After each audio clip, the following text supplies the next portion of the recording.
Confessions from a Fat Doctor. I never intended to get fat.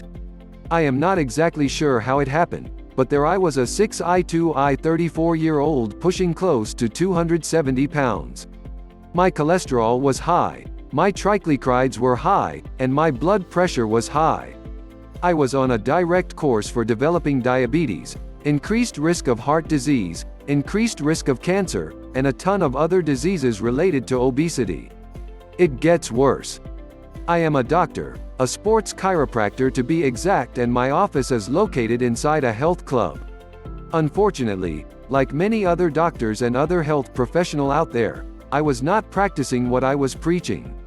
Living in sunny Arizona, land of the endless summer, sooner or later you have to go to the lake, the water park, or you are invited to a cookout and pool party.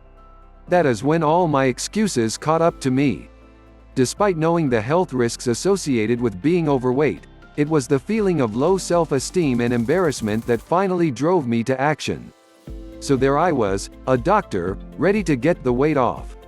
I hate to admit it, I tried some of those quick fix gimmick supplements. I tried a bunch of the fad diets. I bought a bunch of books from all the weight loss experts.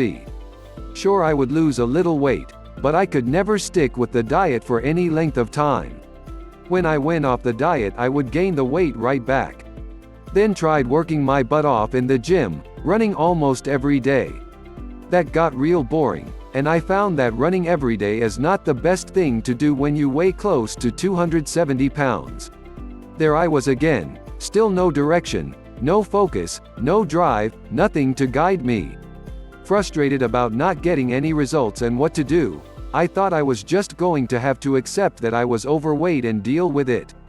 I gave it a real effort and it did not work. During all of this, the chiropractor that I bought my office from mentioned that he was beginning a weight loss program at his office, which was based on his experience with triathlon training. That got my attention. I really wanted to give the program a try, but I lived too far from his office to come in on a regular basis. So I began researching the sport on the internet. The more I read about triathlons and triathlon training, the more sense it made to me as a way to help me lose weight. If you are going to do an event that involves swimming, cycling, and running, you obviously are going to have to train that way. The idea about jumping into the pool for an exercise swim was not something I was looking forward to, and the last thing I wanted to do was to put on a swimsuit and work out. Then I remembered how painful my knees were from running around, and swimming would be easier on my joints.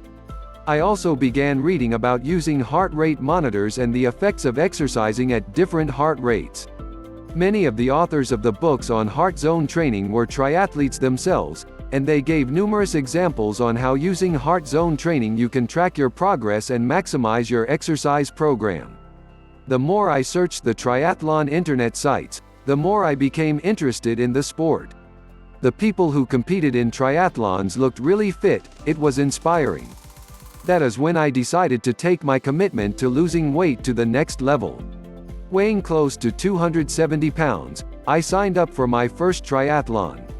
5 months away, I was going to do a sprint race, which was a 500 meters swim, a 15-mile bike, then and a 3-mile run. This was a much shorter distance than many triathlon races, however at the time I could not do even one of the events, let alone all of them back to back. Using a combination of what I learned about heart zone training and from the triathlon internet sites, I started my program. I alternated exercise sessions between swimming, cycling, and running. I also did about an hour of weight training a week. This really added a variety to the exercise program, and it never got boring.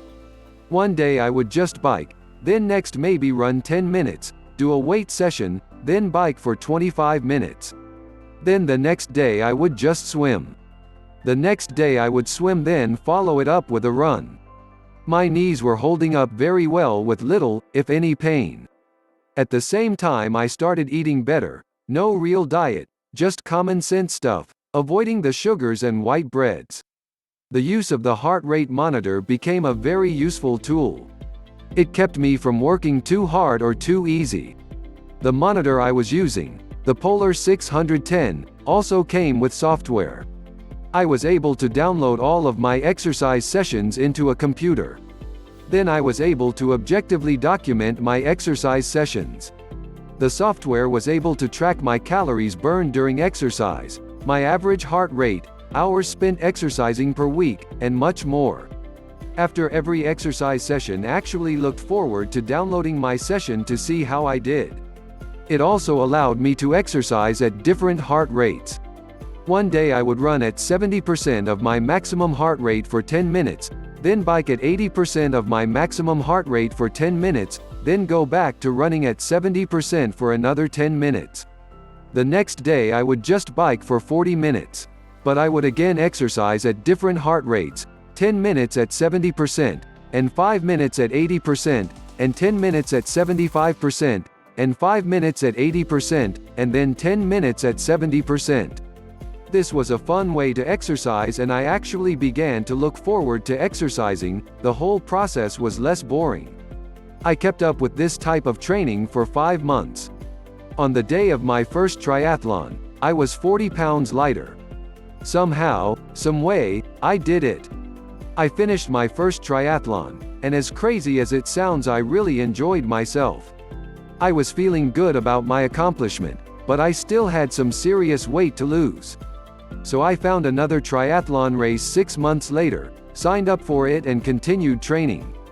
The weight just kept coming off and coming off.